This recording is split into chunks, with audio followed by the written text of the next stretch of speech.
আজকে একদমই একটা ব্যতিক্রম রেসিপি আপনাদের সাথে শেয়ার করব।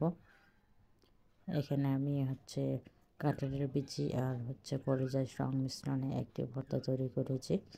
তো আমি এই ভর্তাটা কিভাবে তৈরি করেছি তাহলে মূল ভিডিওতে চলে যাই। বেশি কথা না বাড়িয়ে আমি এখানে প্রথমে যে কাজটা করব, প্রথমে একটা কড়াইয়ে পরিমাণ মতো সরিষার তেল দিয়ে এরপরে পেঁয়াজ কুচি আর গোটা গোটা রসুনগুলোকে আমি এখানে ভেজে নিব।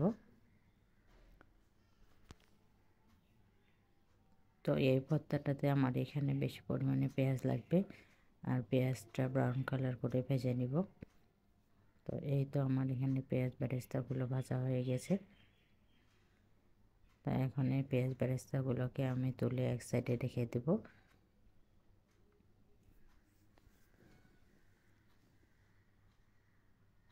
তো ভর্তার মধ্যে আপনারা যত পেঁয়াজ দেবেন তত কিন্তু ভর্তার স্বাদটা দ্বিগুণ হয়।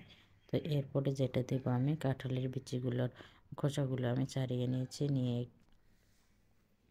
এখন এগুলোকে ভেজে নেব যত না পর্যন্ত এগুলো সিদ্ধ হয়। তো এই তো আমার কাঁঠালের বিচিগুলো মোটামুটি সিদ্ধ হয়ে গেছে, আর একটু মচমচে করার জন্য ভেজে নেব আমি। তো এখন এগুলোকে আমি তুলে নিয়ে এক সাইডে রাখবো। তো এরপরে আমি এখানে 2 পিস কলিজা আর 1 পিস মাংস নিয়েছি। এটা কিন্তু গরুর মাংস। আপনারা চাইলে খাসির মাংস বা মুরগির মাংস দিয়ে এই ভর্তাটা তৈরি করে নিতে পারেন। দুটো সংমিশ্রণের ভর্তাটা কিন্তু অসম্ভব খেতে মজা হয়। তো এগুলো আমার ভাজা হয়ে গেছে, এখন আমি এগুলোকে তুলে নিয়েছি। তো এরপরে আমি এখানে শুকনো মরিচ দিয়ে এগুলোকে একটু মুচমুচে করে ভেজে নিব। আর ততক্ষণে আমার এগুলো ঠান্ডা হয়ে যাবে, কাঁঠালের বিচি আর কলিজা মাংসটা। তো এরপরে একটা মিক্সি জারে আমি এগুলো দিয়ে নিব। তো প্রথমে আমি কাঁঠালের বিচিটাকে দিলাম, এরপরে কলিজার মাংসটাকে দিলাম।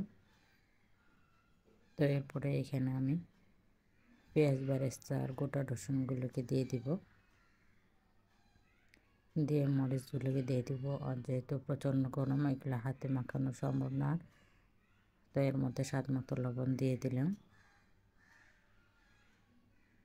দিয়ে এগুলোকে ভালো করে এখন পেস্ট করে নিব। তো এটা আমার পেস্টটা এখানে হয়ে গেছে, আর দেখেন কতটা মিহি হয়ে গেছে। এটা দেখতে অনেক লবণীয় হয়েছে, আর ভর্তা হলে তো কোনো কথা নেই, গরম ভাতের সাথে খেতে কিন্তু অসম্ভব স্বাদের হয়। চাইলে আপনারা এইভাবে বাসায় তৈরি করে নিতে পারেন। কাঁঠালের বিচির এই ভর্তাটা কিন্তু খেতে অসম্ভব মজার হয়। তো এতক্ষণ যারা আমার ভিডিওটা দেখলেন সবাইকে অসংখ্য ধন্যবাদ।